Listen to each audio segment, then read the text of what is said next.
नमस्ते, सदावत्सली मातृभूमि, जय हिंद दोस्तों। मैं किशन आप सबका स्वागत करता हूं और शुरू करते हैं आज का डिफेंस समाचारों को। बढ़ते पर डिफेंस अपडेट की तरफ, जो कि आज सुबह से चर्चाओं का विषय बनी हुई है, वो है भारत का भार्गव अस्त्र। दरअसल भार्गव अस्त्र दोस्तों पौराणिक कथाओं के अनुसार केवल भगवान परशुराम और कर्ण के पास ही था। इवन अर्जुन भी इससे डर गए थे। भारत ने अब ऐसे ही एक हथियार तैयार कर दिया है जो कि दुश्मनों के किसी भी तरीके के ड्रोन खतरों का मुकाबला कर सकता है। ये खास तौर पर काफी इनोवेटिव हथियार है जिसका सफलतापूर्वक टेस्ट किया गया है। आपको मैं बता दूं कि सोलर इंडस्ट्रीज के द्वारा anti drone micro missile system Bhargavastra का सफलतापूर्वक परीक्षण किया गया है ओडिशा के गोलापुर शहर के किनारे से। ये स्वार्म ड्रोन्स को खत्म कर सकता है। इस सिस्टम की मदद से भारतीय सेना 6 किलोमीटर से अधिक दूरी पर आने वाले किसी भी छोटे या बड़े ड्रोन्स को हवा में खत्म कर सकती है। ये सिस्टम एक ही साथ 64 से ज्यादा माइक्रो मिसाइलों को फायर कर सकता है। इसकी बहुत सारी स्पेसिफिकेशन है, जैसे कि इसका एक इंटीग्रेटेड मल्टी लेयर डिफेंस, यानी कि भार्गव अस्त्र में सॉफ्ट किल टेक्नोलॉजी के साथ हार्ड किल माइक्रो मिसाइल का इस्तेमाल किया गया है। इसके अलावा ये प्रणाली मौजूदा जो हमारी आर्म फोर्सेस का नेटवर्क है उसके साथ आसानी से इंटीग्रेट की जा सकती है, जिससे कि एक नेटवर्क सेंट्रिक युद्ध में इसकी जो उपयोगिता है वो काफी बढ़ भी जाती है। यही नहीं दोस्तों, हर प्लेटफॉर्म 16 मिसाइलों को अपने साथ कैरी कर सकता है। इसके दोस्तों 2 परीक्षण किए गए थे। आपको मैं बता दूं कि पहला परीक्षण 12 जनवरी 2025 को किया गया था और दूसरा परीक्षण इसके नेक्स्ट डे किया गया था। और पहले दिन के परीक्षण के दौरान इसने 2500 मीटर की दूरी पर जमीन से 400 मीटर ऊपर स्थित एक इलेक्ट्रॉनिक टारगेट को खत्म किया था। दूसरे परीक्षण में दोस्तों इसने एक चलते हुए इलेक्ट्रॉनिक यूएवी की नकल को टारगेट किया और उसे खत्म किया। और भार्गव अस्त्र को भारत के रेगिस्तान और पहाड़ों सहित भारत के टेरेन के हिसाब से डिजाइन किया गया है, जिसकी ऊंचाई 5000 मीटर तक है और ये कम रडार क्रॉस सेक्शन वाले टारगेट्स को भी डिटेक्ट कर सकता है। और सबसे खास बात है कि भारत का ये स्वदेशी सिस्टम ऑटोनोमस स्वार्म ड्रोन्स को भी उनको अच्छी तरीके से खत्म कर सकता है। और भार्गव अस्त्र का ये जो परीक्षण किया गया है वो टेक्नोलॉजी यानी कि डिफेंस टेक्नोलॉजी में आत्मनिर्भरता की दिशा में एक बहुत ही महत्वपूर्ण कदम है। चलिए बढ़ते हैं नेक्स्ट अपडेट की तरफ दोस्तों। भारतीय प्रधानमंत्री ने आज मुंबई के नौसेना डॉकयार्ड में 3 मेड इन इंडिया नौसैनिक लड़ाकू जहाज आईएनएस सूरत जो कि एक डिस्ट्रॉयर है, आईएनएस नीलगिरी जो कि फ्रिगेट है और आईएनएस वार्कशीट जो कि एक पनडुब्बी है, उसे देश को समर्पित किया है। और ये ऐतिहासिक ट्राई कमीशनिंग थी भारत के इतिहास में और ये तीनों ही स्वदेशी रूप से तैयार किए गए हैं। इससे भारतीय नौसेना की जो ऑपरेशनल क्षमताएं हैं वो काफी बढ़ जाएंगी और हिंद महासागर क्षेत्र में भारत की भूमिका और मजबूत हो जाएगी। बढ़ते नेक्स्ट अपडेट की तरफ दोस्तों। भारतीय सेना की खरगा कोर ने ब्रह्मोस मिसाइलों का बेहतरीन सैल्वो लॉन्च देखा और ब्रह्मोस मिसाइल दुश्मनों के इलाके में गहराई तक जाकर सटीक हमला कर सकती है। और इस सैल्वो लॉन्च का जो टेस्ट किया गया है ब्रह्मोस मिसाइल का, उसे अंडमान और निकोबार कमांड के अंतर्गत किया गया है। बढ़ते नेक्स्ट अपडेट की तरफ दोस्तों। बेंगलुरु स्थित स्टार्टअप आर्कटस एरोस्पेस ने अपने फिक्स्ड विंग ड्रोन का उड़ान परीक्षण पूरा किया है। दोस्तों डीआरडीओ अब Rudram 2 air to ground missile के अतिरिक्त परीक्षण 2025 के एंड में शुरू कर देगा, जिन्हें कि इस बार मिराज 2005 फाइटर जेट्स में इंटीग्रेट किया जाएगा, जिस पर काम चल रहा है। आपको बता दें कि इंडियन एयरफोर्स की कंपैटिबिलिटी को बढ़ाते हुए डीआरडीओ, एचएएल और aircraft and system testing establishment Mirage 2005 के साथ इंटीग्रेशन की फैसिलिटी के लिए मिलकर काम कर रहे हैं। और इस इंटीग्रेशन के प्रयास में अगले साल इसके कैपेटिव और रिलीज फ्लाइट परीक्षण भी किए जाएंगे और 2025 के अंत तक तो इसके फायरिंग परीक्षण हो जाएंगे। इस मिसाइल की इफेक्टिव रेंज 50 किलोमीटर से लेकर 300 किलोमीटर है और एक बार लॉन्च होने के बाद मिसाइल सटीकता के साथ अपने लक्ष्यों तक ऑटोनोमस रूप से नेविगेट कर सकती है। चलिए बढ़ते नेक्स्ट अपडेट की तरफ दोस्तों। भारतीय वैज्ञानिकों ने एक बड़ा कारनामा करके दिखाया है, जो कि एरोस्पेस एप्लीकेशन के क्षेत्र में, यानी कि भारत ने अब स्वदेशी रूप से एडवांस स्टेल्थ टेक्नोलॉजी तैयार कर ली है, जिसे कि भारत की नेशनल एरोस्पेस लैबोरेटरीज यानी कि CSIR-NAL ने तैयार किया है। उन्होंने 2 इनोवेटिव रडार ऑब्जर्विंग मटेरियल्स तैयार किए हैं एरोस्पेस एप्लीकेशंस के लिए और ये एक बड़ा ब्रेक थ्रू है दोस्तों।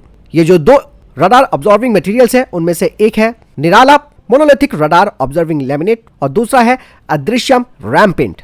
इन दोनों ही टेक्नोलॉजीज में सफलता मिलने से आप समझिए कि भारत की जो स्टेल्थ क्षमताएं वो काफी बढ़ जाएंगी और ये टेक्नोलॉजी हमारे फाइटर जेट के रडार क्रॉस सेक्शन को कम कर देगी। और इस स्वदेशी टेक्नोलॉजी के माध्यम से भारत ने एडवांस मटेरियल साइंस में अपनी विशेषज्ञता भी हासिल कर ली है। निराला और अदृश्यम रैम की शुरुआत भारत की स्टेल्थ टेक्नोलॉजी क्षमताओं को बढ़ाने की दिशा में एक बड़ा कदम है और इस तरीके का डेवलपमेंट यानी कि विकास न केवल डिफेंस मैन्युफैक्चरिंग में आत्मनिर्भरता की दिशा में भारत के प्रयास को सपोर्ट करता है, बल्कि देश को ग्लोबल एरोस्पेस टेक्नोलॉजी के क्षेत्र में एक खिलाड़ी के रूप में स्थापित करता है। विमान के रडार सिग्नेचर को कम करके ये मटेरियल्स इनके पता लगाने की संभावनाओं को काफी हद तक कम कर देती है।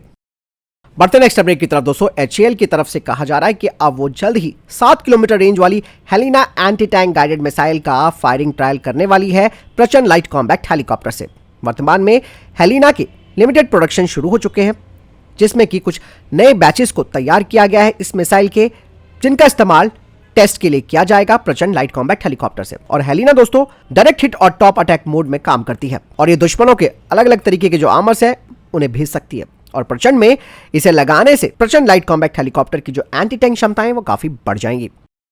बढ़ते नेक्स्ट अपडेट की तरफ दोस्तों, लॉकहीड मार्टिन ने भारतीय वायुसेना को फिर से अपने एक फाइटर जेट का ऑफर कर डाला है जो कि F-16 को लेकर है। और ये F-16 काफी लेटेस्ट F-16 है और इस प्रपोजल के तहत लॉकहीड मार्टिन ने भारत को एक जबरदस्त ऑफर दिया है दोस्तों, जिसमें कि कंपनी कह रही है कि वो कमिटमेंट करने के लिए तैयार है। अगर भारत इस फाइटर जेट को खरीदता है तो इसके लिए वो भारत में इसकी प्रोडक्शन लाइन को स्थापित करेंगे टाटा एडवांस सिस्टम के साथ मिलकर। और यही नहीं, हर महीने ये फैसिलिटी 4 F-16 एयरक्राफ्ट्स को तैयार करेगी जो कि इंडियन एयरफोर्स को हर साल 48 एयरक्राफ्ट्स को दे सकती है।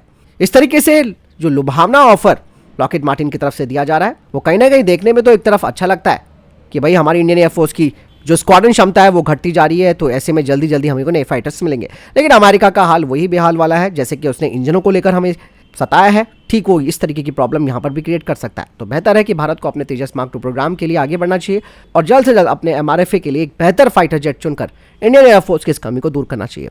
बढ़ते नेक्स्ट अपडेट की तरफ। आने वाले वक्त में दोस्तों आपको हिंद महासागर में एक बड़ा रणनीतिक बदलाव देखने को मिलने वाला है और ये बदलाव पाकिस्तान की तरफ से किया जा रहा है। दरअसल दोस्तों पाकिस्तान निकट भविष्य में अब AIP से लैस पनडुब्बियों को अधिक संख्या में शामिल करने के लिए तैयार है। पाकिस्तान के पास वर्तमान में 3 अगस्ता 90B श्रेणी की पनडुब्बियां हैं जो कि फ्रांस ने उसे सप्लाई की थी और इन पनडुब्बियों में दोस्तों AIP सिस्टम लगा हुआ है।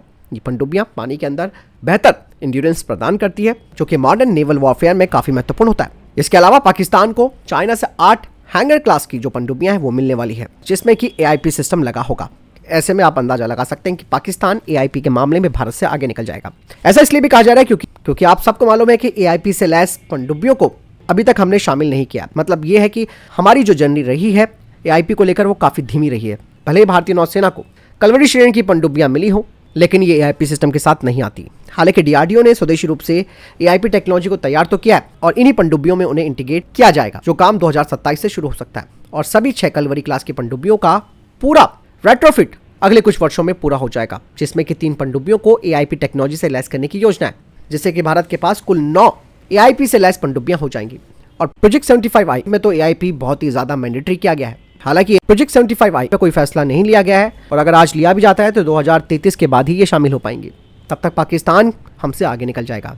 भले ही भारत AIP टेक्नोलॉजी में स्वदेशीकरण का जोर दे रहा है लेकिन हमें टाइम लिमिट को भी ध्यान में रखना है कि कोई हमारे ऊपर डोमिनेट ना कर जाए। फिलहाल इस बारे में आपको क्या लगता है कमेंट सेक्शन में लिखकर जरूर बताइएगा। अगली खबर दोस्तों फ्रांस को लेकर आ रही है। दरअसल एक फिटनेस ऐप की वजह से फ्रांस की नौसेना की परमाणु पनडुब्बी की लोकेशन लीक हो गई, जिससे कि फ्रांस में काफी हड़कंप मच गया। फ्रांस की इस परमाणु पनडुब्बी में जो तैनात अधिकारी और चालक दल है उन्होंने गलती से अपनी दौड़ और जॉगिंग के रिकॉर्ड को एक फिटनेस ऐप पर दर्ज कर दिया, जिसके बाद उनकी लोकेशन लीक हो गई। परमाणु पनडुब्बियों की लोकेशन दोस्तों सुरक्षा के चलते काफी गोपनीय रहती है इस सूचना का इसीलिए ये जानकारी लीक होना वाकई में एक बहुत बड़ी बात है। ये लीक इतना बड़ा है कि इसका अंदाजा इसी बात से आप लगा सकते हैं कि ऑयल लॉन्ग बेस पर फ्रांस की 4 परमाणु पनडुब्बियां हैं जिनमें से प्रत्येक 16 परमाणु मिसाइलों से लैस है। इनकी क्षमता दोस्तों हिरोशिमा और नागासाकी पर गिराए गए जो बम है उनसे 1000 गुना से भी ज्यादा है। ऑयल लॉन्ग बेस में लगभग 2000 सैन्य कर्मी रहते हैं फ्रांस के और ये फ्रांस का सबसे गुप्त क्षेत्र है जहां हमेशा निगरानी रहती है। तो फिलहाल ये थे अभी तक के टॉप डिफेंस अपडेट्स। वीडियो के संबंध में कोई प्रश्न जवाब या आपका कोई सवाल कमेंट सेक्शन में लिखकर जरूर पूछिएगा और वीडियो को लाइक शेयर और चैनल सब्सक्राइब करना ना भूलिएगा। जय हिंद, वंदे मातरम।